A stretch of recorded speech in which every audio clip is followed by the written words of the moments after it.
একটু ধুঁকতে থাকা জশ ইংলিশও ফিরে পেলেন নিজেকে। পাঞ্জাব কিংসের হয়ে মাঠে তিনি দেখালেন ব্যাট হাতে নিজের সামর্থ্য। নিয়ন্ত্রণের সাথে দারুণ আগ্রাসনের প্রতিরূপ হয়ে রইল ইংলিশের ৭২ রানের ইনিংসটি। আস্থার প্রতিদান অবশেষে দিলেন তিনি।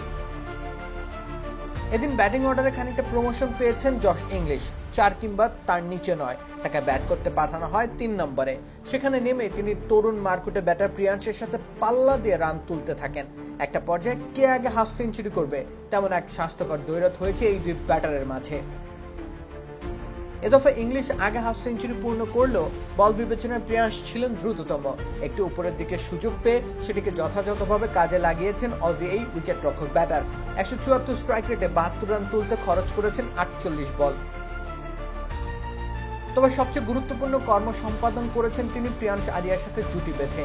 পাঞ্জাব কিংসকে বেশ সহজ একটা জয়ের ভিত গড়ে দিয়েছে সেই জুটি। ৫৯ বলে ১০৯ রানের পার্টনারশিপটাই ম্যাচের ভাগ্য পাঞ্জাবের পক্ষে করে দিয়েছে। সেই জুটিতে ৩৪ বলে ৬১ রান যুক্ত করেছেন ইংলিশ। ম্যাজিক হার্বাল টুথপেস্ট দূর করে দুর্গন্ধ সৃষ্টিকারী দাঁতের সমস্যা। ইয়েস, দেখাও তোমার ম্যাজিক।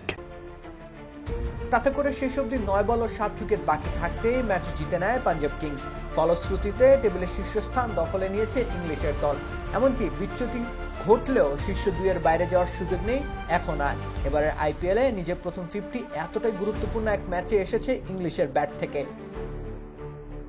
তাছাড়া পাঞ্জাবের টপ 3 প্রিয়াংশ, প্রভসিমরন সিং ও শ্রেয়াস আইয়ার বাদে আরেকজন দায়িত্বশীল ইনিংস খেলায় গোটা দলই যেন পেয়েছে স্বস্তি। কেননা নকআউট পর্বে তো ঘটে যেতে পারে যে কোনো কিছু, তখন হাল ধরার জন্য ইংলিশের ওপর করা যাবে ভরসা, সেটুকু তিনি আদায় করে নিয়েছেন। রাকিব হোসেন গুম্মান, খেলা ৭১।